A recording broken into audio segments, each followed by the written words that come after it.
Dear students, welcome to all of you.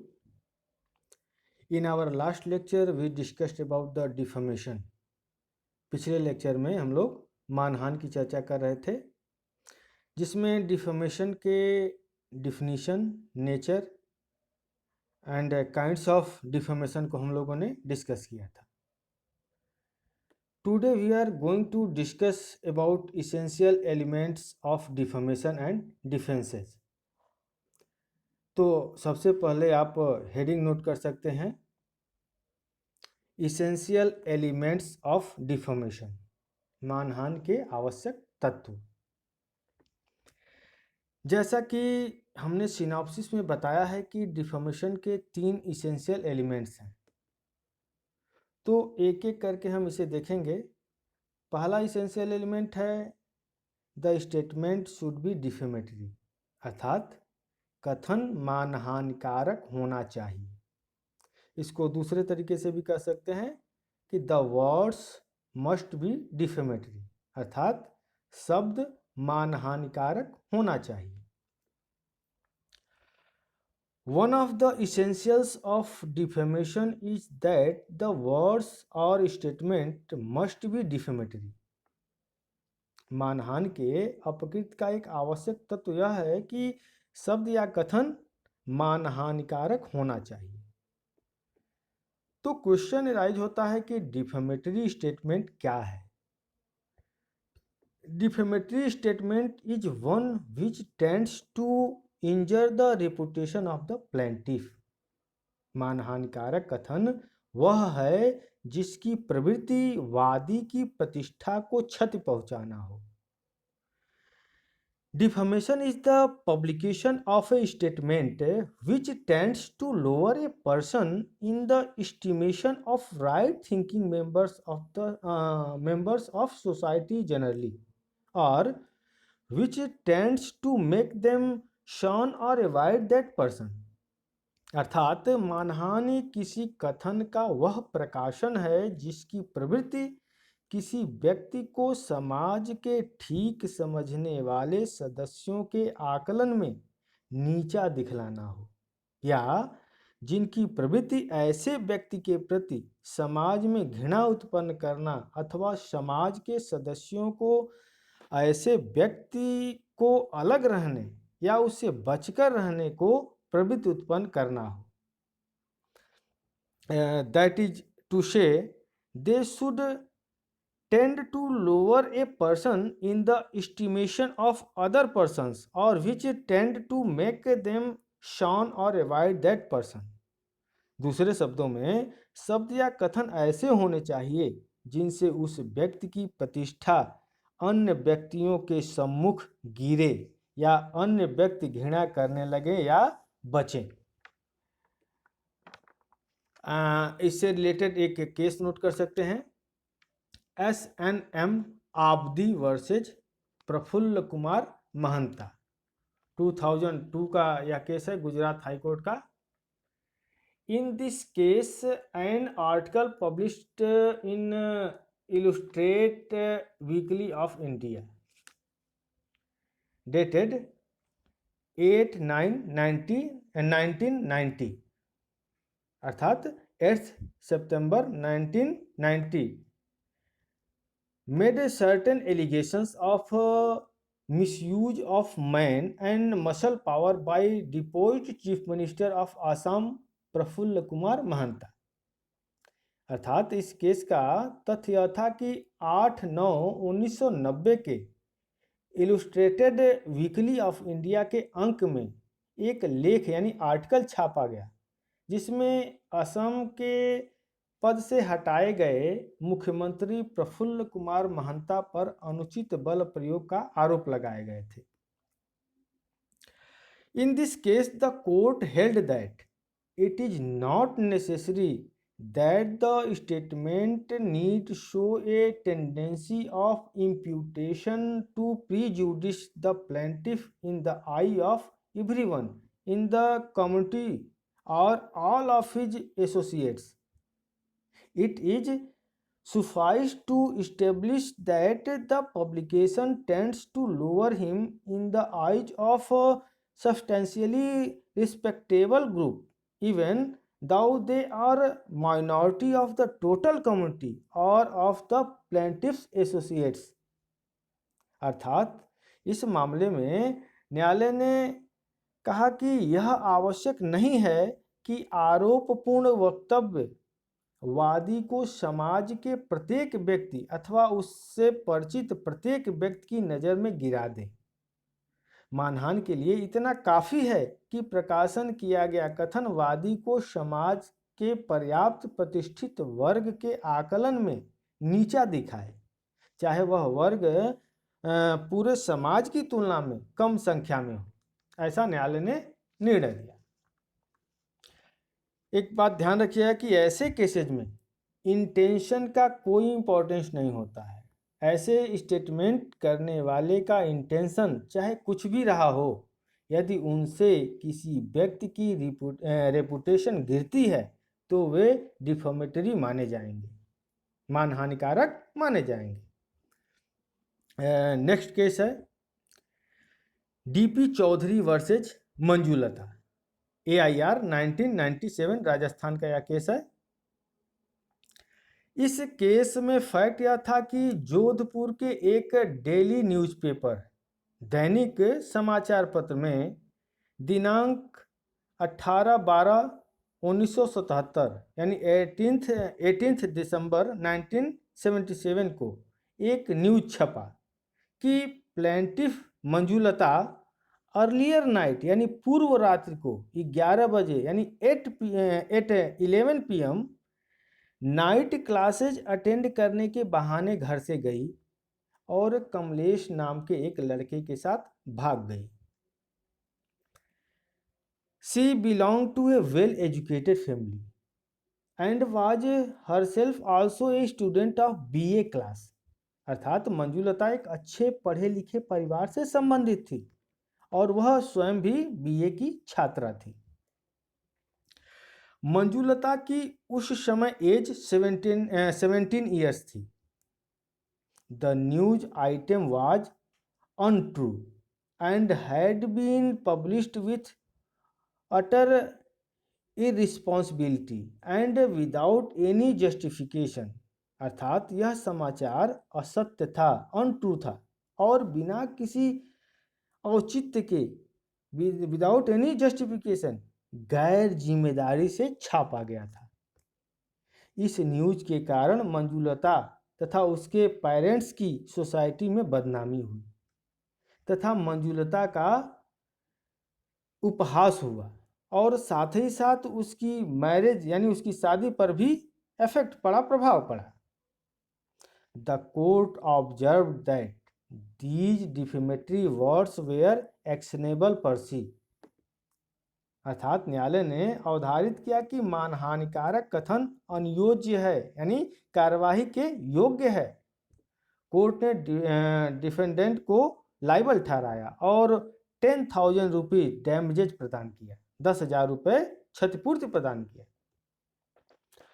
आप कुछ और भी केसेज की सेल्फ स्टडी कर सकते हैं, जैसे South Indian Railway Company versus Ramakrishna and Ram Jethmalani versus Subramanian Swamy, 2006 का केस है, दिल्ली हाई कोर्ट का। आप इसकी सेल्फ स्टडी कर सकते हैं। अन्य भी केसेस की सेल्फ स्टडी आप कर सकते हैं। फर्स्ट इसेंशियल एलिमेंट के अंतर्गत ही आप हेडिंग नोट कर सकते हैं, इन्यूएंडो, INNUENDO, इन्यूएंडो, वक्रोक्त या व्यंग। अर्थात इसे डबल मीनिंग वर्ड्स कहते हैं या दो अर्थी शब्द भी कहते हैं। Innuendo, no statement can be said to be defamatory in all circumstances. कोई भी कथन सभी परिस्थितियों में मानहानिकारक नहीं कहा जा सकता। To determine whether a statement is defamatory or not, we can divide all the statements in two classes. यह निर्धारित करने के लिए कि कोई कथन मानहानिकारक है या नहीं, हम सभी कथनों को दो वर्गों में विभाजित कर सकते हैं, divided into two classes. Statement का फर्स्ट क्लास है, ए स्टेटमेंट में B prima facie defamatory and that is so when its natural and obvious meaning leads to that conclusion। अर्थात कोई कथन प्रथम दृष्टया मानहानिकारक हो सकता है और यह तब होता है जब इसका स्वाभाविक और प्रकट अर्थ मानहानिकारक हो। फॉर एग्जाम्पल, एक्स एक चोर है, एक्स डिसऑनेस्ट है, या एक्स दिवालिया है, एटसेट्रा एटसेट्रा। आप कह सकते हैं, यानी जो वर्ड यूज किया जा रहा है वह अपने आप में क्या है, डिफेमेटरी दिख रहा है। अब स्टेटमेंट का सेकेंड क्लास है, आप नोट कर सकते हैं, तो द स्टेटमेंट में prima facie be innocent but because of some latent और secondary meaning it may be considered to be defamatory. अर्थात कोई कथन प्रथम दृष्टया निर्दोष हो सकता है, परंतु उसके कुछ अंतर्निहित अथवा द्वितीयक अर्थ के कारण उसे मानहानिकारक माना जा सकता है। यही लेटेंट और सेकेंडरी मीनिंग यानी एन्यूएंडो कहलाता है। कहने का तात्पर्य है कि जब किसी स्टेटमेंट का नेचुरल एंड ऑर्डिनरी मीनिंग यानी स्वाभाविक और साधारण अर्थ डिफेमेटरी नहीं होता, but the plaintiff wants to bring an action for defamation, परंतु वादी मानहानि की कार्रवाई करना चाहता है तो he must prove the latent और द सेकेंडरी मीनिंग। तो उसे क्या करना पड़ेगा, तो उसे उस शब्द का अंतर्निहित अथवा द्वितीयक अर्थ सिद्ध करना आवश्यक होता है। अर्थात उसे इन्नुएंडो यानी वक्रोक्त या व्यंग को प्रूफ करना पड़ता है, साबित करना पड़ता है, जो स्टेटमेंट को डिफेमेटरी बना देता है। ऐसे स्टेटमेंट जो प्राइमा फेसी डिफेमेटरी नहीं है, किंतु किन्हीं ऐसे फैक्ट्स एंड सर्कमस्टांसेस के संदर्भ में जिनकी नॉलेज उन लोगों को है जिन्हें ये स्टेटमेंट पब्लिश किए गए हैं, वे स्टेटमेंट डिफेमेटरी मीनिंग रख सकते हैं। इसे हम इन्नुएंडो कहते हैं। फॉर एग्जाम्पल, जैसे लोग बोलचाल की भाषा में कहते हैं गुरु, उस्ताद, महापुरुष एटसेट्रा। ऐसे वर्ड्स हैं जिनका यूज जनरली लोग अपोजिट मीनिंग में ही करते हैं, यानी उल्टे अर्थ में ही करते हैं। इसी प्रकार यह कहना कि यक्स नामक व्यक्ति भाई जी है डिफेमेटरी स्टेटमेंट में आ सकता है। आ सकता है, आएगा नहीं हम कह रहे हैं, आ सकता है, में सब यूज करें, में यानी स्टेटमेंट डिफेमेटरी हो सकता है। इस स्टेटमेंट की मीनिंग एक ऐसे क्रिमिनल गैंग यानी आपराधिक गैंग के संदर्भ में आता है जिनके मेंबर्स को भाई जी के नाम से लोग जानते हैं। इसी प्रकार यह कहना कि ए एक ऑनेस्ट पर्सन है यानी एक ईमानदार व्यक्ति है और वह कभी भी मेरी मोबाइल की चोरी नहीं कर सकता, यह एक डिफेमेटरी स्टेटमेंट हो सकता है। होगा नहीं, हो सकता है। यदि कब होगा, यदि वे व्यक्ति जिन्हें वह स्टेटमेंट कहा गया है इस स्टेटमेंट से यह समझे कि ए एक डिसऑनेस्ट पर्सन है, बेईमान व्यक्ति है, क्योंकि उसी ने मोबाइल को चुराया है। इसी प्रकार से आप स्वयं भी अदर एग्जाम्पल्स बना सकते हैं। अब इन्नुएंडो पर कुछ केस लॉ को यहाँ डिस्कस कर सकते हैं। वक्रोक्त यानी व्यंग पर आप कुछ केसेज को यहाँ देख सकते हैं। पहला केस है इस पे, Lewis versus Daily Telegraph Limited, 1964 का केस है, अपील केस है। इस केस में प्लेंटिफ लेविस की कंपनी पर इंग्लैंड की पुलिस के इंक्वायरी टीम ने रेड मारा तथा इंक्वायरी की प्रोसीडिंग प्रारंभ की। इस न्यूज के कि लेविस की कंपनी पर पुलिस द्वारा इंक्वायरी की प्रोसीडिंग शुरू की गई है, डिफेंडेंट डेली टेलीग्राफ न्यूज़पेपर ने पब्लिश किया। इस न्यूज को पब्लिश किया डेली टेलीग्राफ न्यूज़पेपर ने। प्लेंटिफ लेविस द्वारा न्यूज़पेपर पर डिफेमेशन का क्लेम किया गया तथा यह तर्क लिया गया कि लोगों ने न्यूज को पढ़कर लेविस को चोर या फ्रॉड आदि करने वाला समझा होगा, जिससे लोगों के माइंड में हमारे प्रति गलत प्रिजम्पशन बनी होगी। इसलिए यह पब्लिकेशन डिफेमेटरी है, मानहानिकारक है। कोर्ट ने प्लेंटिफ के इस तर्क को रिजेक्ट करते हुए क्लियर किया कि न्यूज़पेपर द्वारा इंक्वायरी की न्यूज छापे जाने से यह क्लियर नहीं हो रहा है कि प्लेंटिफ चोर या फ्रॉड करने वाला है, क्योंकि पब्लिकेशन में चार्ज प्रूफ करने की बात नहीं की गई थी, यानी आरोप सिद्ध करने की बात नहीं की गई थी। इस प्रकार डिफेंडेंट लायबल नहीं ठहराया गया। नेक्स्ट केस है Tolley versus JS Fry and Sons Limited, 1931 का केस है। यह अपील केस है। In this case the plaintiff was a non professional golf champion. इस वाद में जो वादी था वह एक गैर पेशेवर गोल्फ चैंपियन था। डिफेंडेंट एक प्रकार की फाई नाम के चॉकलेट के मैन्युफैक्चरर्स थे। जो प्रतिवादी थे वे फाई नाम का एक चॉकलेट था, उसके निर्माता थे। डिफेंडेंट ने एक एडवर्टाइजमेंट पब्लिश किया, एक विज्ञापन निकाला। In the middle of the advertisement there appeared a caricature of Mr. Tolley hitting one of his most vigorous drives with a cartoon of Fry's chocolate sticking prominently out of his pocket and a comic caddy dancing with another cartoon of Fry's chocolate in his hand, and comparing in Dogrel verse excellence of the drive with the excellence of the chocolate। अर्थात इसका fact यह था कि विज्ञापन के मध्य में mister trolley का एक व्यंग्य चित्र यानी कार्टून बनाया गया था, जिसमें मिस्टर टॉली को अपने एक अत्यंत ओजस्वी यानी तेज प्रहार को गेंद पर हिट करते हुए दिखलाया गया था, मारते हुए दिखलाया गया था।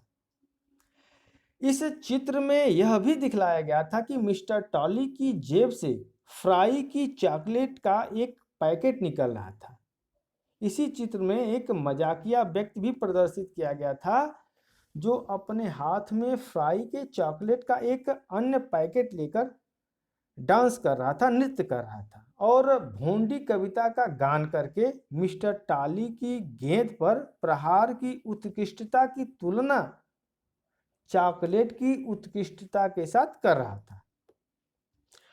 प्लेंटिफ से इस एडवर्टाइजमेंट के संबंध में कंसेंट यानी सम्मति नहीं ली गई थी और न ही प्लेंटिफ को उस संदर्भ में कुछ पैसे ही दिए गए थे, यानी पैसा भी नहीं दिया गया था, उसका कंसेंट भी नहीं लिया गया था। डिफेंडेंट कंपनी का यह तर्क था कि टॉली का कार्टून बनाने के पीछे उनके डिफॉर्मेशन का कंपनी का कोई इंटेंशन नहीं था। प्लेंटिफ मिस्टर टॉली द्वारा तमाम विटनेसेस और उनसे रिलेटेड क्लब के मेंबर्स द्वारा कोर्ट में यह प्रूफ कर दिया गया कि उन लोगों ने प्लेंटिफ के बारे में यह मीनिंग लगा लिया था, यह अर्थ लगा लिया था कि उन्होंने अपनी नॉन प्रोफेशनल गोल्फ चैंपियनशिप यानी अव्यावसायिक गोल्फ चैंपियनशिप की रेपुटेशन को बेचा है, अब उसकी प्रतिष्ठा को बेचा है। It was held the innuendo that the plaintiff had prostituted his status for advertising was supported by the facts and the advertisement was therefore defamatory for a man in his position। अर्थात न्यायालय ने यह निर्णय दिया कि वक्रोक्ति जिसमें वादी की अपनी हैसियत का व्यापार करना प्रदर्शित किया गया था विज्ञापन के चित्रों द्वारा समर्थित हो रहा था, अतः मिस्टर टाली जैसे मान मर्यादित वाले व्यक्ति के लिए वह हानिकारक थी। यानी यहाँ क्या माना गया, एन्नुएंडो माना गया और डिफेंडेंट को लाइबल ठहराया गया। नेक्स्ट केस है Cassidy versus daily mirror newspapers limited, 1929 का केस है, किंग्स बेंच का। इस केस का फैक्ट यह था कि मिस्टर कैसिडी, जिन्हें मिस्टर कोरिगन के नाम से भी जाना जाता था, दो नाम था, मिस्टर कैसिडी भी था और जिन्हें मिस्टर कोरिगन के नाम से भी जाना जाता था, कि इनकी मैरिज, इनका विवाह एक लेडी से हुआ था जो अपने को मिसेज कैसिडी अथवा मिसेज कोरिगन के नाम से अपना इंट्रोडक्शन यानी परिचय देती थी। इस लेडी के संबंध में यह जाना जाता था कि वह मिस्टर कैसिडी की लीगल वाइफ हैं, यानी विधि सम्मत उनकी पत्नी है, जो उनके साथ रहता नहीं, यानी मिस्टर कैसिडी इनके साथ रहते नहीं हैं, परंतु कभी कभी उसके पास आता है और उसके साथ फ्लैट में रुकता है, ऐसा लोग जानते थे। The defendants published in their newspapers A photograph of Mr. Corrigan and Miss X with the following words: Mr. Corrigan, the race horse owner, and Miss X, whose engagement has been announced। ये word उन्होंने publish किया था, अर्थात प्रतिवादीगण ने अपने समाचार पत्र में मिस्टर कोरिगन और एक अविवाहित लड़की कुमारी एक्स की फोटो चित्र इन शब्दों के साथ प्रकाशित करवा दिया कि घोड़दौड़ का स्वामी मिस्टर कोरिगन और कुमारी एक्स जिनकी सगाई उद्घोषित हुई, ऐसा डिफेंडेंट्स ने न्यूज़पेपर में पब्लिश करा दिया था।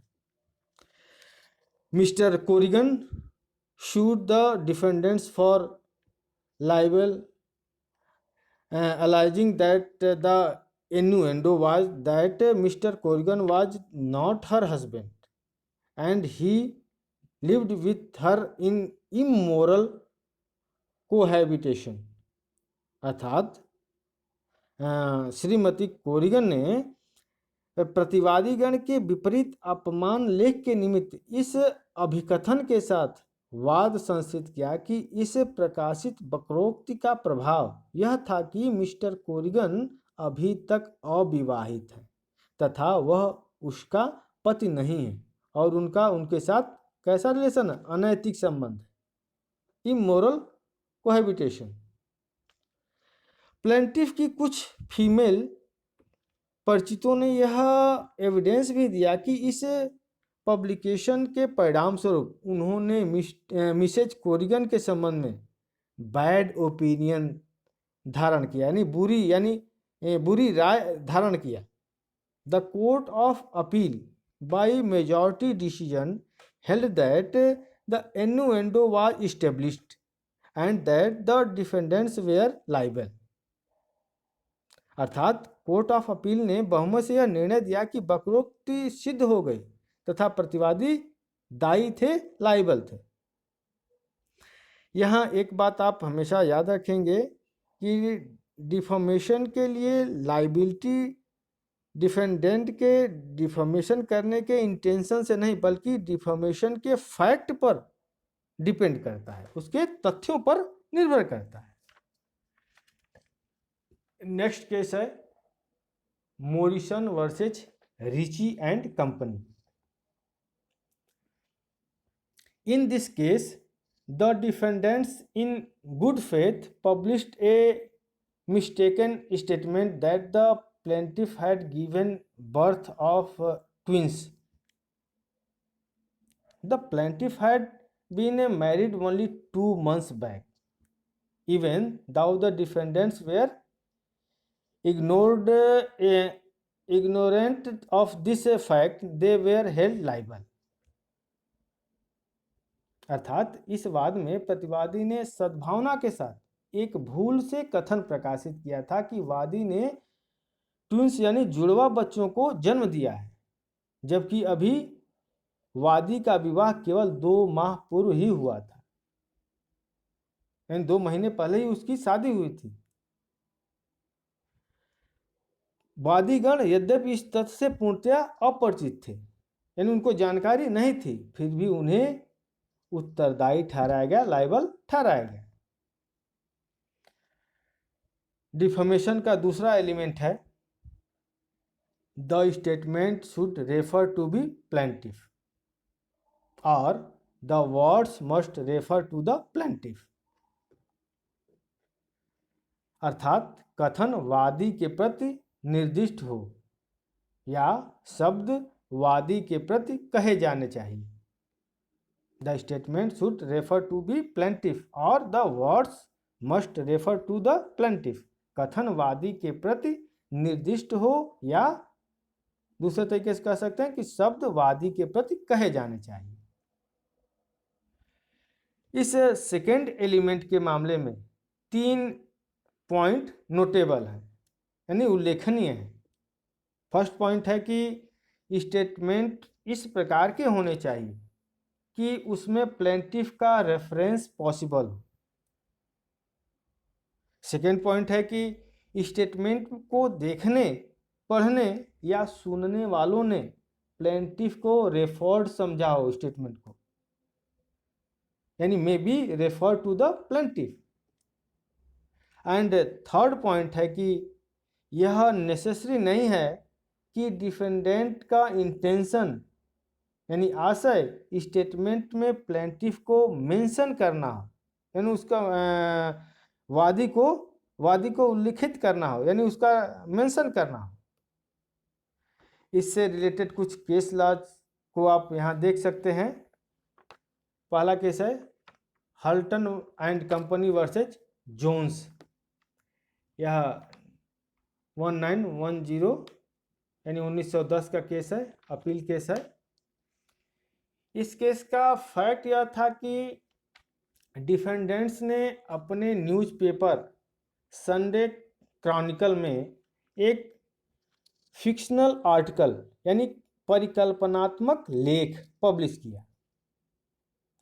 यह जो आर्टिकल था वह डिफेंडेंट के पेरिस के कॉरेस्पॉन्डेंट यानी संवाददाता द्वारा लिखा गया था। इस आर्टिकल में डिप नामक DIEPPE डिप नामक स्थान में आयोजित एक मोटर फेस्टिवल को डिस्क्राइब किया गया था। इस आर्टिकल में एक इमेजिनरी यानी काल्पनिक व्यक्ति, इमेजिनरी पर्सन, काल्पनिक व्यक्ति आर्टेमस जोन्स के कैरेक्टर की बुराई की गई थी। इस डिफेमेटरी स्टेटमेंट के बेसिस पर आर्टेमस जोन्स नाम के एक बैरिस्टर ने डिफेंडेंट्स के अगेंस्ट सूट फाइल किया। उस बैरिस्टर के फ्रेंड्स ने स्टेटमेंट दिया कि उन्हें यह बिलीव हो गया था, विश्वास हो गया था कि यह आर्टिकल उसी पर है, यानी प्लेंटिफ पर है, यानी आर्टेमस जोन्स जो बैरिस्टर था उसी पर लिखा गया था, ऐसा उनका विश्वास हो गया था। The defendants pleaded that Artemus Jones was an imaginary और a fictional name invented only for the purpose of the article, and they never knew the plaintiff and they did not intend to defame him। अर्थात प्रतिवादीगण ने यह बचाव प्रस्तुत किया कि उनके द्वारा प्रकाशित लेख में आर्टेमस जोन्स एक काल्पनिक नाम था, जी उन्हें वादी के बारे में कोई जानकारी नहीं थी, न ही उनका आशय वादी को बदनाम करना था, ऐसा डिफेंडेंट्स ने कहा। The court observe that a person charged with Libel cannot defend himself by showing that he intended in his own breast not to defame, or that he intended not to defame the plaintiff, if in fact he did both. He was he has nonetheless impugned something disgraceful and has nonetheless injured the plaintiff. अर्थात न्यायालय ने यह निर्णय दिया कि अपमान लेख के मामले में प्रतिवादी अपना बचाव इस आधार पर नहीं कर सकता है कि उसका आशय मानहानि करने का नहीं था, या उसका आशय वादी की मानहानि करना नहीं था। यद्यपि वास्तव में उसने दोनों बातें की। उसने कुछ अपमानजनक आरोप लगाए तथा वादी को क्षति पहुंचाई। कोर्ट ने डिफेंडेंट को लाइबल माना। यहाँ न्यायालय ने प्रतिवादी को उत्तरदायी माना था। नेक्स्ट केस है new state versus London Express newspapers limited, 1940 का किंग्स बेंच का डिसीजन केस है यह।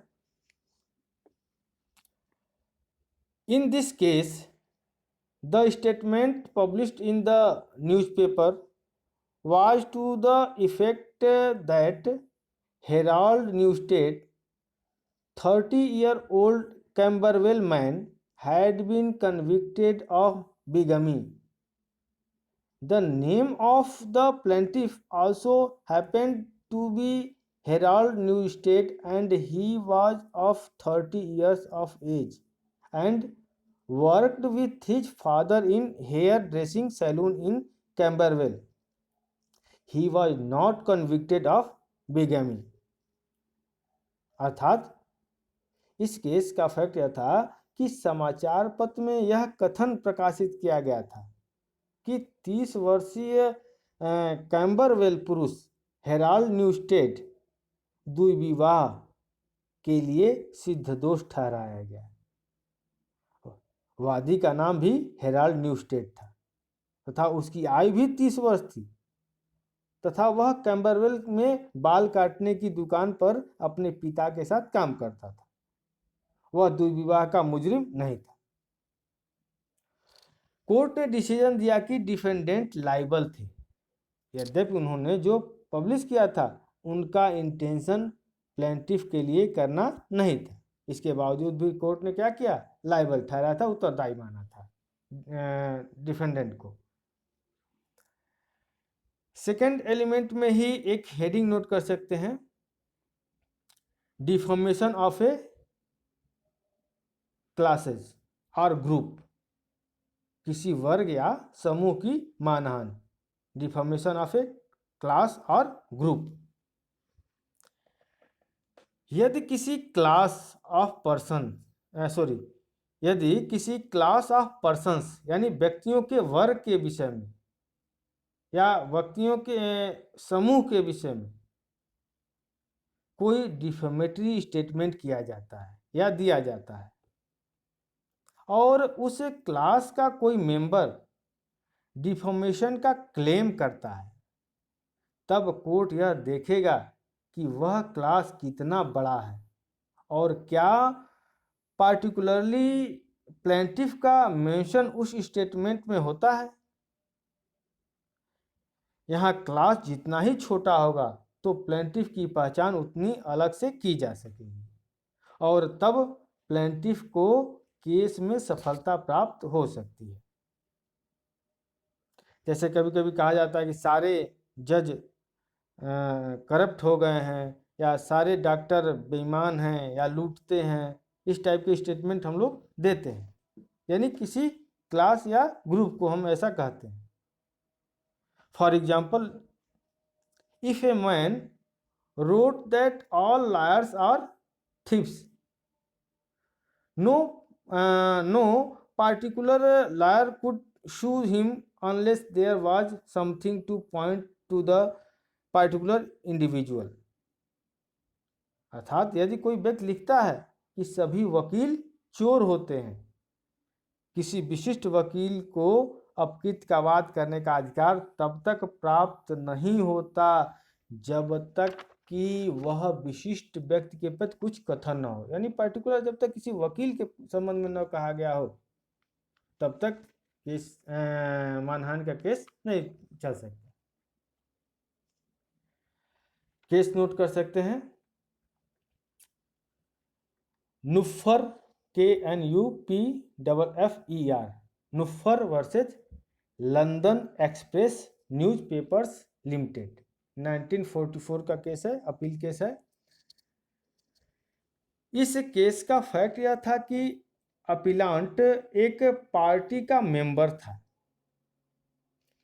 जिसके मेंबर्स की संख्या लगभग 2000 यानी 2000 थी, जिसमें से केवल 24 मेंबर्स, जिसमें प्लेंटिफ भी इंक्लूड था, इंग्लैंड में थे।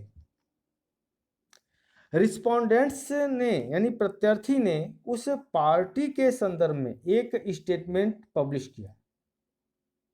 अपीलांट के कुछ फ्रेंड्स ने यह समझा कि पब्लिश किया गया स्टेटमेंट उन्हीं को रेफर किया गया है। It was held that since the article referred to such a big class, most of the members of which were resident abroad, it could not reasonably be considered to be referring to the appellant and the respondents were not liable। अर्थात न्यायालय ने धारित किया कि लेख एक ऐसे समूह को निर्दिष्ट किया गया था जिसके अधिकांश सदस्य विदेश के निवासी थे। अतः युक्ततः यह नहीं माना जा सकता कि वह अपीलकर्ता को ही निर्दिष्ट किया गया था। इस प्रकार प्रत्यार्थी को उत्तरदायी नहीं माना गया। नेक्स्ट केस है धीरेन्द्र नाथ सेन वर्सेज रजत क्रांति भद्र।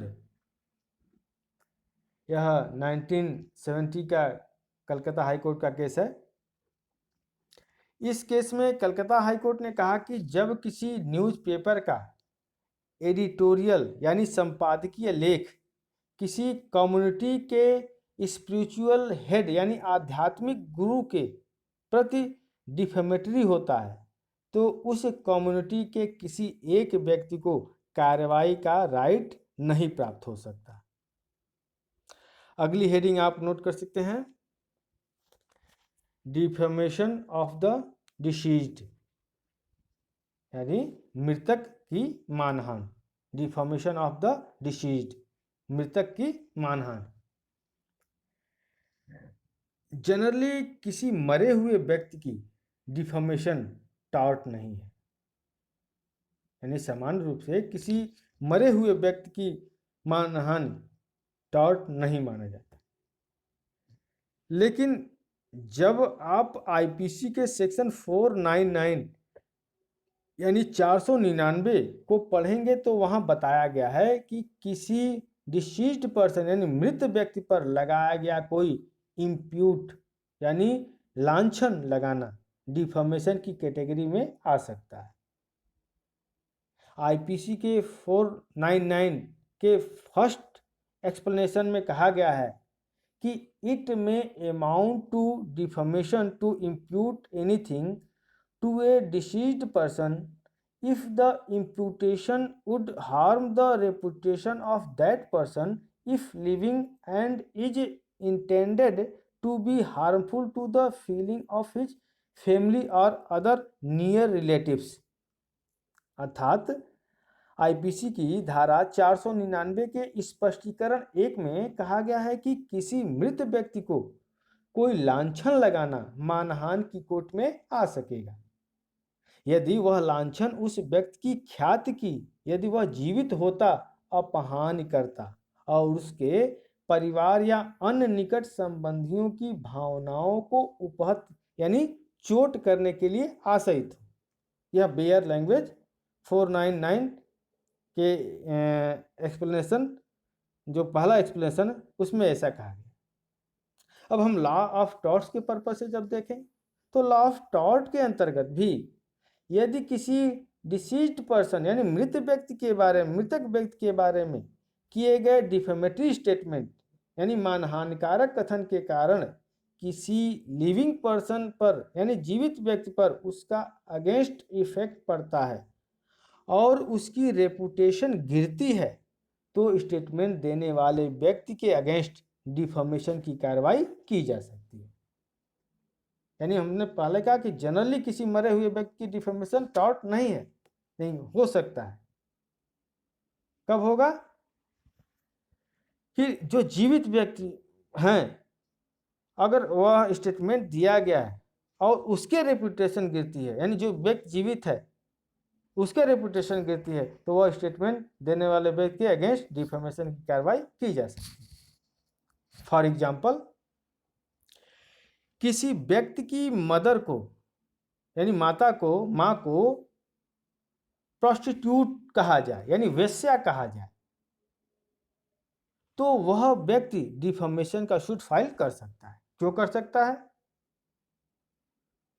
क्योंकि इससे उसकी स्वयं की रेपुटेशन को चोट पहुंचा है, लेकिन वह इस ग्राउंड पर अपना केस नहीं चला सकता कि उस स्टेटमेंट के कारण उसकी मदर की बदनामी हुई। अपनी मदर की बदनामी के कारण नहीं करेगा, बल्कि उसकी मदर की बदनामी के साथ उसकी बदनामी यानी उसके रेपुटेशन को चोट पहुंचता है, इसलिए वह डिफेमेशन की कार्रवाई कर सकता है। डिफेमेशन का थर्ड एलिमेंट आप नोट कर सकते हैं, the statement should be published, अर्थात कथन को प्रकाशित होना चाहिए, या दूसरे तरीके से भी इसको लिख सकते हैं, the words must be published, शब्दों का प्रकाशन आवश्यक है।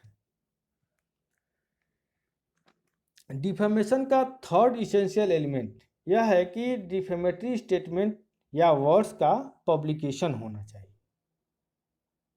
कोई भी स्टेटमेंट तभी डिफेमेशन माना जाएगा जब वह पब्लिश किया गया हो, अर्थात प्लेंटिफ के अतिरिक्त यदि एक भी अन्य व्यक्ति को उस स्टेटमेंट की जानकारी दी गई है या सूचना दी गई है, इंफॉर्मेशन दी गई है या हुई है तो वह पब्लिकेशन माना जाएगा।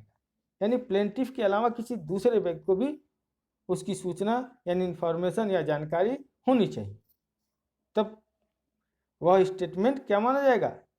पब्लिश्ड माना जाएगा और वह डिफेमेशन के अंतर्गत आएगा। Defamation is a publication of a defamatory matter, and a publication of defamatory matter is the communication thereof by one person to others, neither of such person being the person of whom the matter is defamatory। अर्थात मानहानिकारक कथन के प्रकाशन को ही मानहानि कहते हैं। प्रकाशन का अर्थ है कि एक व्यक्ति अन्य व्यक्ति को मानहानिकारक कथन की संसूचना दे। यह संसूचना किसी भी ऐसे कृत्य द्वारा दी जा सकती है, किसी भी ऐसे कार्य द्वारा दिया जा सकता है जिसके द्वारा एक व्यक्ति दूसरे व्यक्ति को मानहानिकारक कथन या अर्थ की सूचना देता है। वास्तव में मानहानिकारक कथन नहीं वरन इसके प्रकाशन से क्षति पहुंचती है, यानी उस स्टेटमेंट से नहीं बल्कि उसके पब्लिकेशन से क्षति पहुंचती है। Communication to the plaintiff himself is not enough because defamation is injury to the reputation and reputation consists in the estimation in which others hold him and not a man's own opinion of himself. अर्थात मानहानिकारक शब्दों की संसूचना वादी तक करना कार्रवाई के लिए पर्याप्त नहीं है। क्यों नहीं है? क्योंकि मानहानि एक ऐसी क्षति है जो ख्याति के विपरीत की गई है, रेपुटेशन के अगेंस्ट की गई है, और ख्याति अथवा प्रतिष्ठा अन्य व्यक्तियों के उस आकलन में निहित रहती है जो ऐसे व्यक्ति के संबंध में अन्य व्यक्ति धारण करते हैं। इससे रिलेटेड कुछ केस लॉज को आप नोट कर सकते हैं।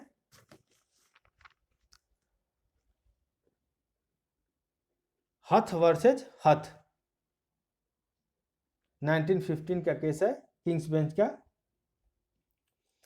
इन this case an unsealed letter containing the defamatory matter to the plaintiff was sent by the defendant to his wife. It was opened and read by the wife's butler. इस वाद में वादी के प्रति मानहानिकारक कथन एक बिना सील किए हुए लिफाफे में, इन्वलप में, प्रतिवादी ने वादी की पत्नी के पास भेजा। लिफाफे को पत्नी के बावर्ची ने यानी उसके नौकर ने, बटलर ने खोलकर पढ़ लिया। कहा गया, पीछे बताया गया आपको कि पब्लिश होना आवश्यक है, यानी प्लेंटिफ्स के अलावा किसी दूसरे को पब्लिश होना चाहिए। तो कब पब्लिश माना जाएगा, कब पब्लिश नहीं माना जाएगा, तो केस लॉ के माध्यम से हम इसे देख सकते हैं। तो इस केस में न्यायालय ने कहा कि प्रतिवादी दायी नहीं था। क्यों नहीं दायी था? क्योंकि बावर्ची यानी बटलर यानी नौकर के कर्तव्य या काम के अंतर्गत पत्रों का खोलना शामिल नहीं था। In this case, the court held that the defendant was not liable because it was neither the duty nor the business of butler to open letters. Court ने आगे कहा कि यदि कोई व्यक्ति अपने ड्यूटी को ब्रीच करते हुए कर्तव्य के उल्लंघन में लेटर ओपन कर देता है तो लेटर सेंड करने वाले द्वारा यह लेटर का पब्लिकेशन नहीं कहलाएगा। परंतु यदि लेटर के ऊपर प्राइवेट न लिखा जाए तथा वह प्लेंटिफ के कॉरेस्पॉन्डेंस क्लर्क द्वारा कार्य करने के दौरान यानी इन the course of his duty open कर दिया जाए तो यह पब्लिकेशन कहलाएगा। यानी क्लर्क द्वारा अगर कर दिया गया है तो वह उसका ड्यूटी का पार्ट होता है कि अपने मालिक के लेटर्स को खोल सकता है। तो अगर ऐसा किया गया तो वह पब्लिकेशन कहलाएगा। नेक्स्ट केस है थेकर वर्सेज रिचर्डसन, 1962 का केस है।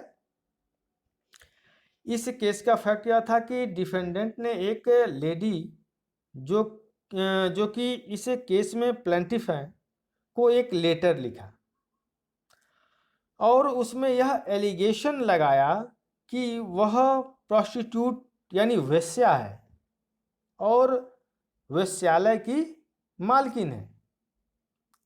लेटर को इस प्रकार लिखा गया था कि प्रत्येक संभावना में उस लेटर को उसके हस्बैंड द्वारा पढ़ा जा सकता था। प्लेंटिफ के हस्बैंड ने उस लेटर को खोलकर पढ़ लिया। यहाँ कोर्ट ने डिफेंडेंट को लाइबल माना, उत्तरदायी माना। अब इसी के अंतर्गत आप हेडिंग और बना सकते हैं, यानी थर्ड एलिमेंट में ही हेडिंग नोट कर सकते हैं, मेथड ऑफ पब्लिकेशन, प्रकाशन का ढंग या तरीका। किसी भी स्टेटमेंट का पब्लिकेशन एक्ट और ओमिशन से होता है, कार्य या लोप से होता है। पब्लिकेशन के मैटर में कोर्ट यह प्रिजम्पशन करते हैं कि यदि कोई स्टेटमेंट या लेटर इस रूप में भेजा गया है कि उस रूप में उसे बीच में पढ़ा जा सकता है, जैसे पोस्टकार्ड भेजते हैं हम लोग, बीच में कोई भी पढ़ सकता है, तो जैसे पोस्टकार्ड भेजा गया या उस रूप में किसी अन्य के द्वारा ओपन किया जा सकता है और डिफेंडेंट को यह फोरकास्ट यानी पूर्वानुमान होना चाहिए था कि उस लेटर को पढ़ा जा सकता है, तो यह पब्लिकेशन माना जाएगा। किंतु ऐसे लेटर्स के विषय में यह प्रिजम्पशन नहीं मानी जाएगी जो इस रूप में सेंड किए गए हैं, इस रूप में भेजे गए हैं, जैसे सील करके भेजा जाए, स्टैंप लगा करके भेजा जाए, या उसके ऊपर यह लिखा हो कि केवल प्लेंटिफ ही उसे खोल सकता है। अगर ऐसा है, इस तरीके से भेजा और कोई खोल लेता है तो वह पब्लिकेशन नहीं माना जाएगा।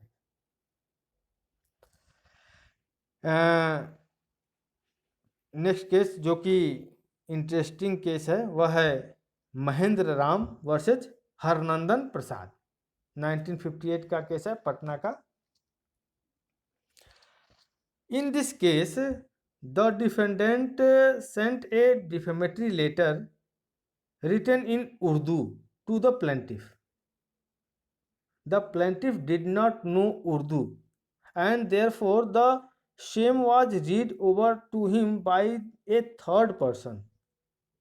अर्थात इस बात का तथ्य था कि प्रतिवादी ने उर्दू में लिखा गया एक मानहानिकारक पत्र वादी को भेजा। वादी उर्दू नहीं जानता था, अतः वह पत्र एक अन्य व्यक्ति द्वारा पढ़ा गया, थर्ड पर्सन द्वारा वो पढ़ा गया। In this case, the court observed that the defendant was not liable unless it was proved that at the time of writing the letter in Urdu script, the defendant knew that the Urdu script was not known to the plaintiff and it would necessitate reading of the letter by a third person. अर्थात इस case में court ने कहा कि प्रतिवादी तब तक उत्तरदायी नहीं है जब तक यह सिद्ध नहीं कर दिया जाता कि वह पत्र उर्दू लिपि में लिखते समय प्रतिवादी यह जानता था कि वादी उर्दू लिपि नहीं जानता और उसके लिए यह आवश्यक हो जाएगा कि वह उस पत्र को किसी अन्य व्यक्ति से पढ़वाए। यानी अगर ऐसा जानता था तो वह उसके लिए उत्तरदायी नहीं ठहरा जाएगा। यानी अगर पत्र भेजने वाला यह जानता था कि यह उर्दू नहीं जानते हैं और कहीं ले जाकर के पढ़वाएंगे तो वहाँ वह उत्तरदायी ठहराए जाएंगे, अगर ऐसा नहीं जानते थे तो उत्तरदायी नहीं ठहराए जाएंगे। इसी प्रकार किसी स्टेटमेंट को अन्य व्यक्तियों द्वारा आगे बढ़ाना, दोहराना या उसकी पुनरावृत्ति करना अर्थात रिपीटेशन करना, यहाँ हर बार एक नया पब्लिकेशन माना जाएगा। Every reputation is a fresh publication giving rise to a fresh cause of action. यानी हर बार एक नया प्रकाशन माना जाएगा और वह हर बार एक नए वाद का कारण बनेगा। इसी प्रकार मैगजीन्स, बुक्स, न्यूज़पेपर्स के विषय में कई स्टेज पर पब्लिकेशन हो सकता है। फॉर एग्जाम्पल, ऑथर द्वारा पब्लिशर को पब्लिकेशन, यानी लेखक द्वारा प्रकाशक को प्रकाशन। इसी प्रकार ऑथर एंड पब्लिशर द्वारा प्रिंटर को पब्लिकेशन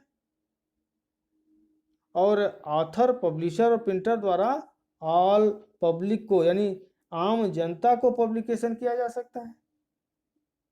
लेकिन ध्यान रखिएगा, इसमें न्यूज़पेपर वेंडर्स यानी समाचार पत्र बेचने वाला जो होता है या न्यूज़पेपर के डिस्ट्रीब्यूटर्स यानी समाचार पत्र जो वितरक होते हैं, इनको या बुक सेलर को डिफॉर्मेशन के लिए लायबल नहीं माना जाता है।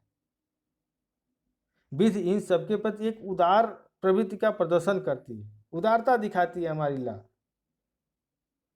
और यह नहीं मानती है कि इन्होंने न्यूज़पेपर या बुक या मैगजीन में पब्लिश किए गए न्यूज़ को या उसके मैटर्स को पढ़ा होगा।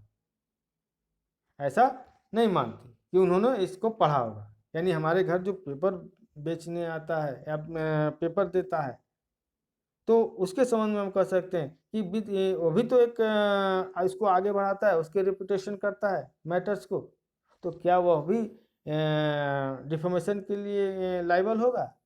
तो आप कह सकते हैं कि वह लायबल नहीं होगा। क्यों? क्योंकि हमारी विधि व्यवस्था, हमारा जो लॉ है वो मानता है कि वह उसको नहीं पढ़ा होगा। ऐसी भी हमारी विधि व्यवस्था मानती है। अब लास्ट हेडिंग, जो मेन हेडिंग है, वह है डिफेंसेस, बचाव या प्रतिवाद। यानी डिफॉर्मेशन की कार्रवाई में डिफेंडेंट क्या क्या डिफेंस ले सकता है उसको हम यहाँ देखेंगे। तो पहला डिफेंस है जस्टिफिकेशन और ट्रूथ, औचित्य या सत्यता। इसको आप आईपीसी के सेक्शन 499 का जो फर्स्ट एक्सप्लेनेशन है वहाँ भी आप देख सकते हैं। तो पहला डिफेंस जस्टिफिकेशन और ट्रूथ है। No action will lie if the person responsible for publication of a defamatory matter is able to justify it or establish that it is true।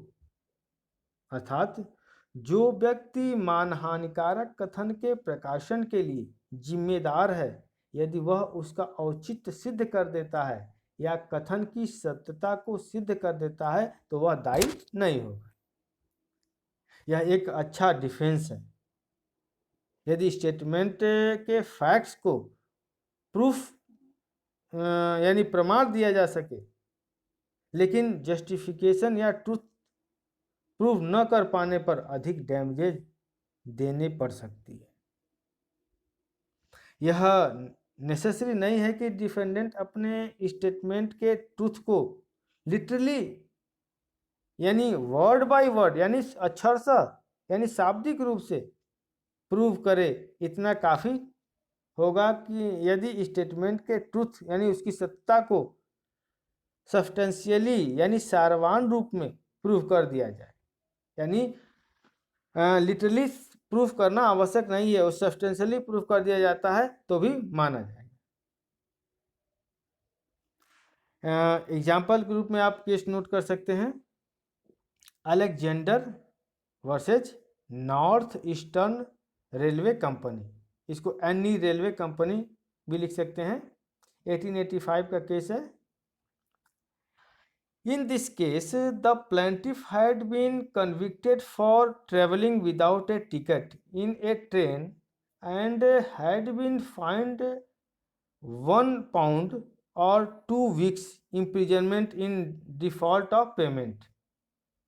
The defendant had published a statement stating that the plaintiff was fined £1 or 3 weeks imprisonment in default of payment।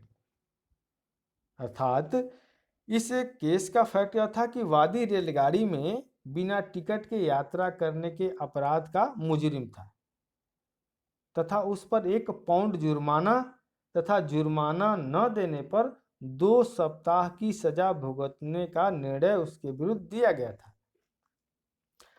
प्रतिवादियों ने एक कथन प्रकाशित किया कि वादी पर £1 जुर्माना तथा जुर्माना न देने पर 3 सप्ताह की सजा हुई है।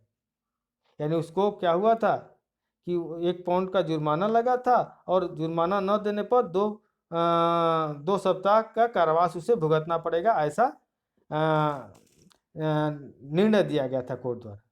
और इसने क्या पब्लिश किया कि £1 का जुर्माना और जुर्माना न £1 का जुर्माना और जुर्माना न देने पर, फाइन न देने पर कितना कारावास हो जाएगा, 3 सप्ताह का। यानी वहाँ 2 सप्ताह था, 2 वीक्स था, यहाँ 3 वीक्स उसने पब्लिश कर दिया था। यही डिफेमेटरी होगा कि नहीं होगा। तो कोर्ट ने क्या कहा, तो the court held that the defendants were not liable because the statement was substantially true. सारवान रूप से सही है। अर्थात न्यायालय ने निर्णय दिया कि प्रतिवादी दायी नहीं थे। क्यों दायी नहीं थे? क्योंकि कथन सारवान रूप से सत्य था।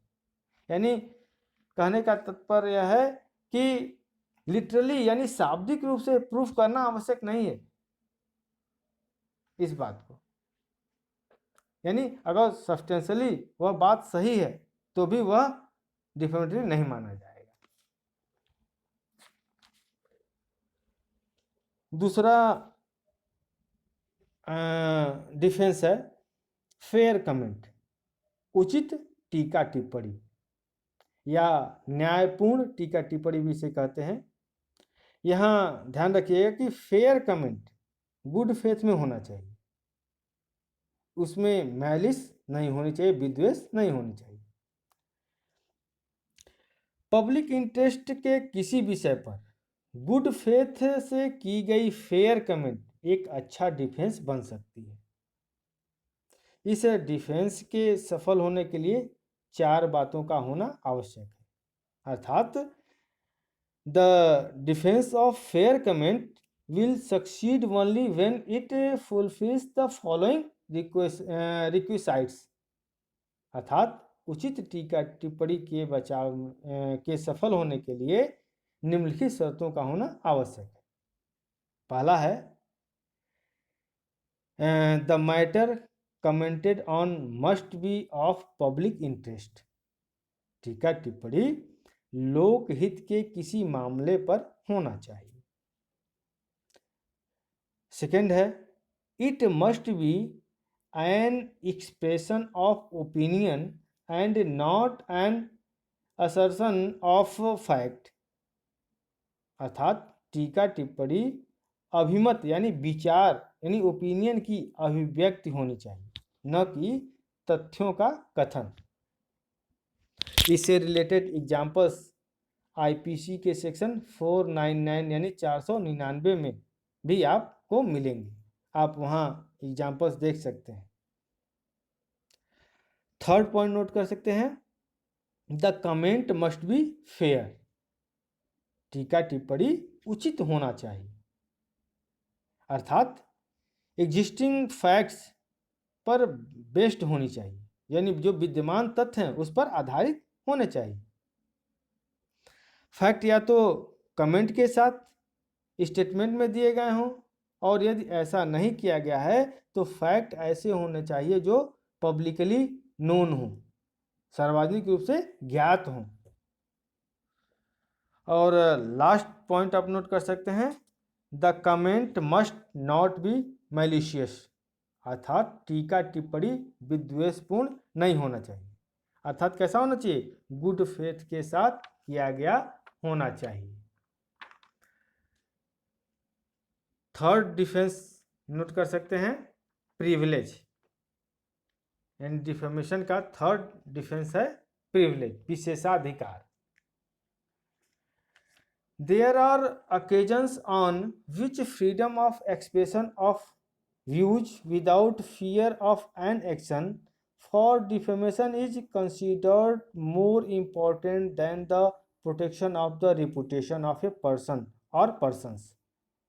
Thus, no action lies for a defamatory statement made at a privileged occasions।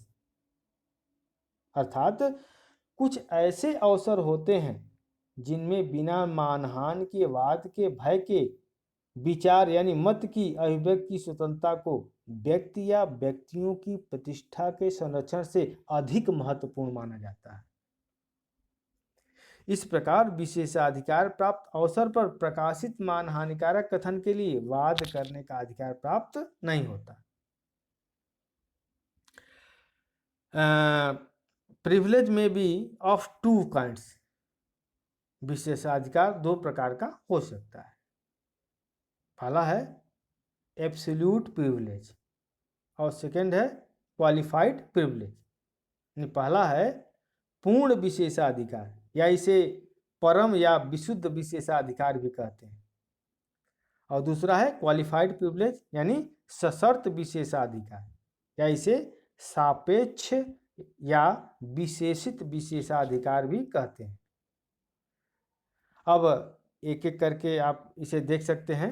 पहला है एब्सोल्यूट प्रिविलेज, पूर्ण विशेषाधिकार। An absolutely privileged statement is a statement which is a such a nature that no action will lie for, however false and defamatory it may be, and even though it is made maliciously। अर्थात पूर्ण विशेषाधिकार प्राप्त कथन ऐसा कथन होता है जो चाहे जितना असत्य मानहानिकारक तथा विद्वेषपूर्ण हो, उसके लिए कोई वाद या कार्रवाई करने का अधिकार प्राप्त नहीं होता। यानी एब्सोल्यूटरी प्रिविलेज का डिफेंस फ्रीडम ऑफ स्पीच यानी बोलने की स्वतंत्रता का मोस्ट इंपॉर्टेंट यानी सबसे महत्वपूर्ण या सर्वोपरि मानता है, और प्लेंटिफ के रेपुटेशन के राइट को ऐसी सिचुएशन में इम्पोर्टेंस नहीं मिलता, क्योंकि एब्सोल्यूट प्रिविलेज के ओकेजन्स पर जो स्टेटमेंट दिया या किया जाता है वह एब्सोल्युटली सिक्योर माना जाता है। इस प्रकार डिफेमेटरी फॉल्स स्टेटमेंट यानी मानहानिकारक असत्य कथन जो यदि मैलिस से भी किया जाए यानी विद्वेष रखते हुए भी किया जाए तो किसी जुडिशियल प्रोसीडिंग यानी न्यायिक कार्रवाई से पनिश नहीं किया जा सकता और न ही सिविल प्रोसीडिंग से अफेक्टेड हो सकता है।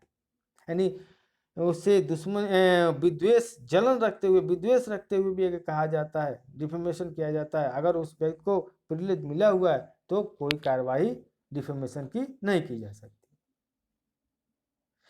एब्सोल्यूट प्रिविलेज के कुछ एग्जांपल्स जो हमारे जुडिशियल सिस्टम में एक्सेप्ट किए जाते हैं आप यहाँ नोट कर सकते हैं एब्सोल्यूट प्रिविलेज के संबंध में या केवल एब्सोल्यूट प्रिविलेज के संबंध में है। पहला है any statement made in parliament by a member of either house अर्थात संसद के किसी भी सदन में संसद सदस्यों द्वारा दिया गया कोई कथन। इंडियन कॉन्स्टिट्यूशन के आर्टिकल 105 क्लास 2 यानी 105(2) और आर्टिकल 194 क्लास 2 को आप देख सकते हैं जो प्रिविलेज से रिलेटेड है। इनके अगेंस्ट डिफेमेशन की कार्रवाई नहीं की जा सकती। क्यों नहीं की जा सकती? क्योंकि ये पूर्ण रूप से सुरक्षित है। एब्सोल्युटली क्या है? सिक्योर्ड है। सेकंड है पार्लियामेंट या लेजिस्लेचर्स की प्रोसीडिंग्स के रिकॉर्ड्स का पब्लिकेशन यदि पार्लियामेंट या लेजिस्लेचर के डायरेक्शन से किया गया है और उसी रूप में यदि उसका रीपब्लिकेशन किया गया है तो वह एब्सोल्युटली सिक्योर्ड यानी पूर्ण रूप से सुरक्षित है। इसी प्रकार तीसरा है कि any statement made in the course of and with reference to judicial proceedings by any जज जूरीमैन पार्टी विटनेस और एडवोकेट अर्थात न्यायिक कार्रवाई के दौरान या उसके संबंध में न्यायाधीश ज्यूरीमैन पक्षकार गवाह या वकील द्वारा दिया गया कोई कथन एब्सोल्यूट प्रिविलेज में आते हैं। फोर्थ है communications between husband and wife पति तथा पत्नी के बीच संसूचना को एब्सोल्यूट प्रिविलेज में रखा गया है। जब आप लॉ ऑफ एविडेंस पढ़ेंगे तो वहां इसे आपको बताया जाएगा। फिफ्थ है पांचवा है any statement made by one officer of state to another in the course of his official duty यानी सरकारी कर्तव्य के दौरान राज्य के एक अधिकारी द्वारा दूसरे अधिकारी को दिया गया कथन भी एब्सोल्यूट प्रिविलेज में आता है। और लास्ट पॉइंट है फेयर एक्यूरेट एंड कंटेम्पोरेरी यानी लोक न्यायिक कार्रवाइयों की किसी समाचार पत्र में प्रकाशित न्यायपूर्ण सही तथा तत्कालीन रिपोर्ट एब्सोल्यूट प्रिविलेज के अंतर्गत आते हैं। यानी एब्सोल्यूट प्रिविलेज के अंतर्गत ये भी आएंगे। यानी कहने का मतलब यह है कि fair accurate and contemporaneous reports of public judicial proceedings published in a newspaper अर्थात लोक न्यायिक कार्रवाइयों की किसी समाचार पत्र में प्रकाशित न्यायपूर्ण तथा सही तथा तत्कालीन रिपोर्ट यानी समकालीन रिपोर्ट एब्सोल्यूट प्रिविलेज के अंतर्गत आते हैं।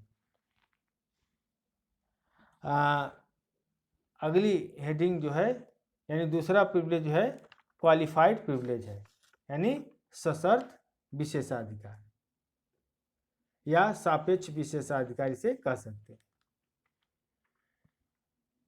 A qualified privilege statements is a statement which a person is entitled to make about a person making a defamatory statement provided that it was without malice and that the statement was made at a privileged occasion।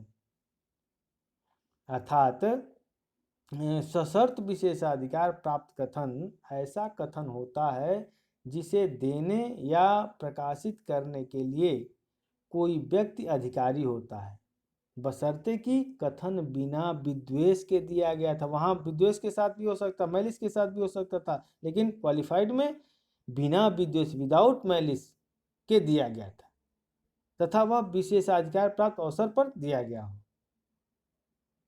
इस प्रकार ऐसे occasions पर जब without malice यानी बिना विद्वेष के कोई फॉल्स या डिफेमेटरी यानी असत्य या मानहानिकारक स्टेटमेंट किया जाता है, तब डिफेमेशन की प्रोसीडिंग में इसे एक डिफेंस के रूप में एक्सेप्ट किया जा सकता है। इससे रिलेटेड कुछ एग्जांपल्स आप यहाँ बता सकते हैं। पहला, इंडियन कॉन्स्टिट्यूशन के आर्टिकल 361A यानी 44th अमेंडमेंट है 1978 का। तो आर्टिकल 361A के अंतर्गत यह प्रोविजन दिया गया है कि पार्लियामेंट और स्टेट लेजिस्लेचर्स की प्रोसीडिंग का सब्सटेंशियली ट्रू रिपोर्ट, सारतः सही रिपोर्ट का पब्लिकेशन किया जा सकता है, और यदि ऐसा पब्लिकेशन मैलिस से नहीं किया गया है, विद्वेष से नहीं किया गया है, तो उसके अगेंस्ट कोई प्रोसीडिंग सफल नहीं होगी। इसी प्रकार जुडिशियल प्रोसीडिंग्स का ट्रू एंड फेयर रिपोर्ट, सही और शुद्ध विवरण या रिपोर्ट न्यूज़पेपर्स में यदि पब्लिश किया जाता है और वह मैलिस से नहीं किया गया है, तो वह सिक्योर है, वह सुरक्षित है। इसी प्रकार किसी व्यक्ति के द्वारा किसी मोरल, लीगल और सोशल ड्यूटी, नैतिक, विधिक या सामाजिक कर्तव्य से इंस्पायर होकर के यदि कोई स्टेटमेंट किया जाता है या दिया जाता है जिसका करने का उसका ऐसा ड्यूटी है, और जिस व्यक्ति से स्टेटमेंट किया गया है उसका इंटरेस्ट और ड्यूटी उस स्टेटमेंट को प्राप्त करने में है, तो यह क्वालिफाइड प्रिविलेज यानी सशर्त विशेषाधिकार में आएगा। डिफेमेशन का फोर्थ डिफेंस यानी चौथा जो अपवाद है वह है कंसेंट, सम्मति। इसमें डिफेंडेंट को यह प्रूफ करना पड़ता है कि किसी डिफेमेशन की प्रोसीडिंग में प्लेंटिफ द्वारा डायरेक्टली और इनडायरेक्टली, प्रत्यक्ष या अप्रत्यक्ष रूप से कंसेंट प्रदान कर दी गई थी, यानी सम्मति प्रदान कर दी गई थी, और वह इस डिफेंस को लेकर लाइबिलिटी से बच सकता है। यानी डिफेंडेंट अगर सम्मति को प्रूफ कर देता है तो वह अपने लाइबिलिटी से यहाँ बच सकता है। और लास्ट एंड फिफ्थ डिफेंस यानी पांचवा बचाव या प्रतिवाद है एपोलॉजी यानी क्षमा याचना। यह डिफेंस न्यूज़पेपर्स या अदर मैगजीन्स में पब्लिश लाइबल यानी प्रकाशित अपमानलेख के केसेस में प्राप्त होता है। यहाँ डिफेंडेंट को यह प्रूव करना चाहिए कि उसके कार्य में मैलिस नहीं था, विद्वेष नहीं था, तथा जल्द से जल्द ही उस न्यूज़पेपर में ही संबंधित कार्य के लिए एपोलॉजी यानी क्षमा याचना कर लेनी चाहिए, माफ़ी मांग लेनी चाहिए। डिफेमेशन का टॉपिक यहाँ समाप्त हुआ। धन्यवाद।